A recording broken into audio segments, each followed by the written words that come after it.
Democracy Now!, democracynow.org, The War and Peace Report. I'm Amy Goodman. We are joined by Don Bartlett and Jim Steele. They are the authors of the new book, The Betrayal of the American Dream. I want to go to the issue of the Olympics, since they're happening in London right now. In 2001, you wrote a story called Snow Job about the 2002 Olympics in Salt Lake City, headed by none other than the Republican presidential candidate Mitt Romney. In your investigation, Snow Job, about these Olympics, which you published in Sports Illustrated, you reported, quote, the $1.5 billion in taxpayer money that Congress is pouring into Utah is 1.5 times the amount spent by lawmakers to support all 7 Olympic Games held in the U.S. since 1904 combined. Jim Steele. Well, it's an interesting position for somebody who's against new taxes and wants to cut the deficit, that here you had somebody heading an Olympic committee where that entire operation raided the federal treasury like no other Olympics in history. And they got everything, Salt Lake infrastructure around Salt Lake, sewer lines, land exchanges that transformed average snow resorts, ski resorts into world-class resorts. All of these things happened one way or another under Romney's watch, and that's what astonished us about this comment he made where he was dissing the London Olympics. I mean, because that they're not operating right, they're not doing this right. I mean, I think he's so vulnerable on that issue, and everybody who had anything to do with the Salt Lake Olympics is very vulnerable on that. The thing that struck us so much, and here was Utah, a state famously with a great antipathy to paying any kind of taxes, but they had absolutely no qualms whatsoever about raiding the federal treasury to take care of all of their needs for really the next generation. So the fact that he would make this point in London just frankly astonished us. Jim's right. I mean, Utah got out of this anything they wanted. The other states would have had to have paid for on their own. Utah got from the federal government. And so it's the other thing, this hypocrisy of people like Romney who want everyone in the middle and the bottom to pay their own way, but they themselves have no trouble grabbing as much money as they can get out of Washington. And they do it all the time. And it's just astonishing. But people generally don't know it. The news media does not do what it should do in this area. It never has. And so part of the problem here is because most people today get their news from TV, and it's not public TV, as you well know. It's commercial TV. And commercial TV is not about to do this kind of work. It just isn't. It's interesting with NBC covering the Olympics around the clock. We're not seeing any of the protests that are taking place and the increasing anger of the small businessmen in East London who are getting wiped out. The whole issue of not criticizing the corporate sponsors right. Getting huge right. numbers of seats, yet they don't fill them. These arenas are now empty. And so the British government is trying to get soldiers in there, their families, school kids, someone. Right. But it shows that these seats and these arenas, these stadiums were sold out years in advance, and now no one's there because the corporations aren't people. Yeah, the Olympics, like wait a minute. Like so many of these other issues. I mean, like Don said, I mean, Romney and so many of the policies that he advocates will benefit very few. I mean, his tax structure, the tax structure of the wealthy in this country, the tax structure of the whole country is now geared just solely to benefiting the wealthy. I mean, some of the statistics are amazing. I mean, the wealth of the top 1% in this country is greater than the wealth of the bottom 90%. That is a staggering figure. And one of the things that has made that possible has been a whole series of tax changes over a long period of time, mainly in the last 10 years. I mean, one of the things they've done in the last 10 years that we just cannot get over was in 2003 when they made dividend income taxable at 15%. This was the first time ever that dividend income was treated differently than somebody earning a wage or a salary.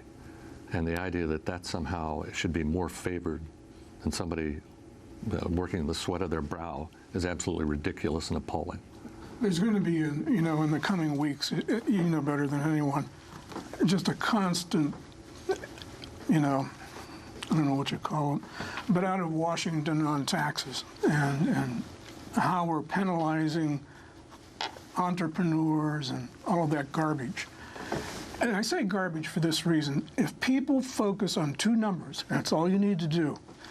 In 1955, 50 of the top 400 households in this country, they paid 51.2% of their income in taxes. That's 1955. In 2007, they paid 16.6. And everybody's talking about a deficit. Of course there's a deficit, and there's going to always be a deficit until they impose the tax system that had existed in this country in the 40s, the 50s, the 60s, and the 70s, in which people at the top who had money paid serious taxes. No one, but no one at the top pays serious taxes that are remotely close to what their peers would have paid back in the 60s and 70s. Journalist Nick Shaxson of your magazine, Vanity Fair, wrote about Mitt Romney's fortune called Where the Money Lives. We spoke to Nick Shaxson about how someone as wealthy as Romney has an average personal tax rate, as you're saying, of less than 15%. This is about the US tax code. This is the way that privileged people like Mitt Romney and hedge fund managers and private equity titans receive their income. They receive it as a thing called carried interest, which many people would argue is just like ordinary income. It's just like a salary earned by anybody else, and should earn the top tax rate. But instead, for historical reasons and reasons of lobbying, it is taxed at a very low rate of 15%. Mitt Romney's tax rate is a little bit lower than that. He has, for various other reasons, he has deductions and earns other kinds of income as well.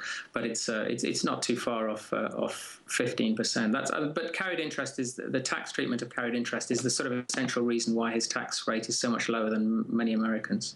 I want to go to his role. Oh, go ahead, Don. Just we need to point out, all these pleas for him to release the rest of his tax returns, which every candidate has always done, and that's it. You're not getting any more from me. And people wonder. And his father, George Romney, set the precedent by doing it for 12 years 12 when years. he ran for exactly. president. Well, his father was kind of a straight arrow compared to Mitt. I mean, but we wonder in the back of our minds that there may not be anything in those returns, but he may be amending them furiously. And this is what candidates do once they reach a point where, oh my God, this is going to become public. We've got to go back and clean up the returns. How do you clean it up? Well, you file an amended return. And that's not uncommon. Oh, gee, we had a mistake here. We need to correct that. And so it completely replaces the one that was there. Exactly. And in our minds, we think, that's the more likely thing that's going on here. It's not that they're afraid of something in those returns, it's that they are being sanitized. Earlier this month, Mitt Romney gave a series of television interviews defending his role at Bain Capital. This is Romney speaking to CNN's Jim Acosta. There's nothing wrong with being associated with Bain Capital, of course, but the truth is that I left any role at Bain Capital in February of '99. And that's known and said by the people at the firm. It's said by the offering documents that the firm made subsequently about people investing in the firm. And I think anybody who knows that I was out full-time running the Olympics would understand that's where I was. I spent 3 years running the Olympic Games, and after that was over, we worked out our retirement program, our departure official program for Bain Capital, and handed over the shares I had. But there's a difference between being a shareholder, an owner, if you will, and being a person who's running an entity. And I had no role whatsoever in managing Bain Capital after February of 1999. That's Mitt Romney speaking on CNN. James Steele. I think that whole story is still probably evolving and developing exactly where he was at that time. It's just one of the reasons it'd be nice to see the tax returns, to see exactly what some of that material said at the time. But I think the most significant thing about Bain isn't just that period of time. Bain, like every one of the private hedge funds, the private equity funds, very much involved in basically killing jobs one way or another. And because when they take over a company, People are jettisoned, let loose, streamed down. Sometimes the work is sent offshore. And that's just the way they work, and they've always worked that way, whether it was when he was there or after. It's just the common way all those private equity funds function. And I think that's why so much of a furor is built up about this, because people know this. I mean, that's the thing we found out when we went around the country and we talked to people here and there. People know what's going on in this country. They know a lot of the deck is being stacked against them. They know that they're almost powerless when one of those companies buys a company. I mean, some very famous companies like Birdseye were bought by another private equity firm, Blackstone. All kinds of people let go. The company supposedly streamlined. You see that sort of thing across industries, food, computers, technology, so forth. That's just the way that process works. And that's just how the deck is so stacked against the average person and in favor of the equity companies. Nick was talking about the carried interest. We have a whole section in the book about carried interest. And it's a complex concept that people sometimes have trouble getting their mind around. If you could explain it simply. But it is just an outrageous thing. The idea is, if you are heading one of those private equity funds, you take a portion of the interest of one of these companies that you were theoretically managing. Part of your salary comes part of your money comes in a salary, a direct salary, which is paid at normal rates. But part of it is supposedly an interest in this company. But you haven't bought that interest. You've just been given it as the manager.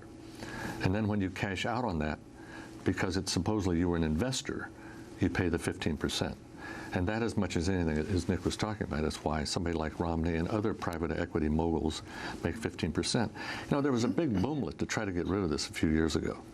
And there were hearings in the Senate and the House, and a lot of people thought, oh boy, this thing is going to change. But once again, people do not seem to realize how powerful those interests are in Washington. And they trotted out all kinds of people to lobby against it, mainly the private equity funds. I mean, Henry Kravis, on down the line, all of those people actually paid visits to Capitol Hill. It's called vampire capitalism? Vampire capitalism, and that's an excellent word, and that's exactly what it is. And they defeated the effort to try to change that. I mean, this Congress, you couldn't do it at all. But back then, there was a little bit more common sense that some people had. But even then, they couldn't get that thing changed. And it, as much as anything, illustrates how this system is totally geared against the average person. There's no defense for that tax break. And it's something that was not basically used years ago, but it's typical of how folks in power figure out a way to bring the code to their advantage. And when it happens, Congress should amend it and change it. But because of that interest in that lobbying, that's frustrating. I want to turn to President Obama's recent attack on Mitt Romney's record at Bain Capital. I've said, let's stop giving tax breaks to companies that are shipping jobs overseas. Let's give tax breaks to companies that are investing right here in the United States of America and investing in American workers so we can make American products stamped with those three proud words, made in America. That's how we build an economy that lasts. And that's why I'm running for a second term as president. You know, Mr. Romney's got a different idea. You know, he invested in companies that have been called pioneers of outsourcing. I don't want to pioneer in outsourcing. I want some insourcing. I want to bring companies back. That's President Obama. By the way, he's in New York tonight at the Nomad Hotel. They've had a fundraising dinner, 60 guests spending $40,000 each at a hotel near the Gramercy Park. We won't be there. But his idea. Well, his idea, I mean, is a very valid idea, because one of the things that's been happening with the multinationals is a lot of the money they earn offshore, they keep offshore. The estimates of the amount of money that companies like Apple, the technology companies, the pharmaceutical companies, some of the big manufacturing companies, their estimates are it's $2 trillion is sitting in foreign accounts that they will not bring back to this country. And the reason they will not bring it back, they say, is because of this onerous U.S. tax rate. But the fact of the matter is, once a few years ago, Congress waived that and let a number of them bring money back. And my memory is they brought back $3.3 billion, and some of the assets that were there, with the understanding that they would create jobs here. But you know what they did? the leading companies that brought their money back actually killed 20-some thousand jobs, did not create jobs. I mean, it just gets back to what Don was saying earlier in terms of the power of these multinational corporations. They're beyond our control theoretically, and even when they get a right like that, it's not enforced. And as a result of that, no jobs are created. I want to talk about breaking up the mega banks with you, pensions, what's happening to them, retirement, and more. Don Bartlett and Jim Steele, authors of the new book, The Betrayal of the American Dream. 20 years ago, they wrote, "America, what went wrong?" While they were accused of exaggerating, they now say they didn't go far enough. Stay with us.